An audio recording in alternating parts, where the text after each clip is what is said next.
what's up everybody? Again, it's me, Jeof. Welcome back guys to my channel. And I know guys, all of you are waiting for my video. If you want to see more content like this, don't forget to subscribe and hit the bell icon for more notifications. So ngayon guys, mag-unboxing tayo ng bagong smartwatch ng Huawei, which is yung Huawei Watch GT2. Ayan guys, so yan, ng Huawei Watch GT2. Now guys, let's jump into the video. Double cup, big comparing, holy nuts. I don't want friends, I want Audis. Smoking on booth and it's my weed. So ayan guys, buksan na natin. Ito guys is yung Huawei Watch GT2 at yung bagong watch ngayon ng Huawei, which is magandang presyo guys ito sa UAE. So around 849 dirham. So it's almost mga in peso guys, mga like 12,000 pesos. Ang kagandahan nito guys, meron siyang calling features. Pwede kang tumawag sa iyong smartwatch. Okay? Pwede mo rin lagyan ng music, which is 500 music. Let's say guys, nagka-jogging ka or nag-workout ka, hindi mo na kailangan dalhin yung smartphone mo. Okay? Sa watch mo lang guys, pwede ka na mag-play ng music and pwede mo rin i-connect sa iyong Bluetooth headset. Okay? Which is, doon ka naman i-play sa iyong smartwatch. So yun ang napakaganda guys. And syempre guys, yung yung battery performance. Ito yung guys yung key selling point nito ng Huawei Watch GT2, which is guys, in one charge, pwede mo siyang magamit ng 2 weeks. So meaning guys, in 1 month, i-charge mo lang siya twice lang. So twice a month mo lang siya i-charge. So ganun siya guys kaganda. Okay, kaya ito guys yung napili ko na maging daily drive ko for my smartwatch, for my time checking. So guys, buksan na natin. So ayan.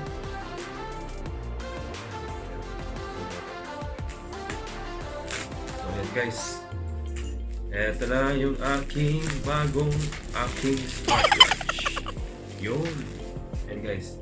Huawei Watch GT2. Ayan. So since naka-seal pa siya guys, ayan, sila natin.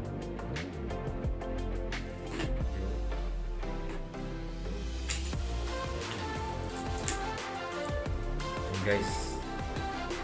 And then pabukas. Ayaw ko itong pabukas guys. Ayaw ko pabukas. Ayan.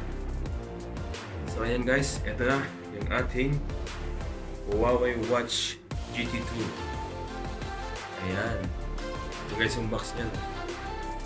And ito guys, ito yung aking napili, which is yung black color. Ayan. Ito muna yan. And sa loob niya guys, sa loob ng box, ito yung charger niya. Ito yung wireless charger. Ayan guys. Ayan. Wireless charger. And sa loob, ito rin yung meron siya guys na cable. Yung pang charge. Ayan guys. Ito is ano siya, type C. So type C cable yan. So type C, type A to yan guys. Type C. Okay? And then, meron sa loob ng box. At syempre, yung manual. Yun lang. So guys, ang ganda ng box niya guys. Parang pang professional. Pang professional watch. So ito guys yung Huawei Watch GT2. Yan. Hindi siya guys sponsor Binili ko lang to. Syempre, kailangan natin ng smartwatch for fitness. So kasi nag-gym ako guys. So mahilig ako mag-track ng activity. Especially yung treadmill, yung pagtakbo, and of course, syempre yung aking weight loss. Okay? Ito kasi guys, smartwatch to, and of course, syempre, meron siyang fitness tracker. So, pwede mong matrack yung steps mo, yung burn calories. Meron din siya guys na heart rate. So, very accurate guys yung yung heart rate sensor. Ayan guys. So, syempre, choose natin yung English. Ayan. And meron din siya guys na sleep monitoring. So manatrack mo guys yung ilang oras yung tulog mo, yung deep sleep, yung light sleep, yung rapid eye movement, and syempre yung awake. So lahat yung guys mamomonitor. And ano rin siya guys, waterproof. So 580 m siya. So meaning guys, 50 meters underwater. So pwede ka guys mag-swimming 50 meters underwater, which is up to 10 minutes lang. Okay? Meron din siya guys na triathlon features, which is yung 3 combination of sports, which is yung swimming, biking, and running. So, dun guys, pwede mo rin siyang matrack.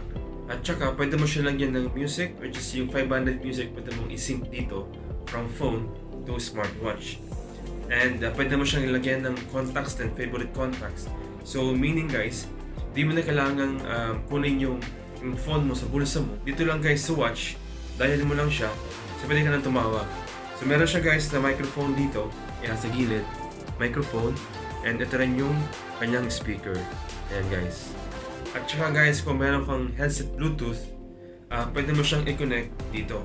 So di mo na kailangan dalhin yung phone mo kapag ikaw ay mag-workout and mag-music. So ito lang, ang dala mo, which is yung headset and yung smartwatch, pwede na. On the go na yun guys. So yun guys, that's it. And guys, make sure abangan nyo yung aking full review ng aking new smartwatch, Huawei Watch GT2. And of course guys, please don't forget to subscribe to my channel and hit the bell icon for notification. Peace!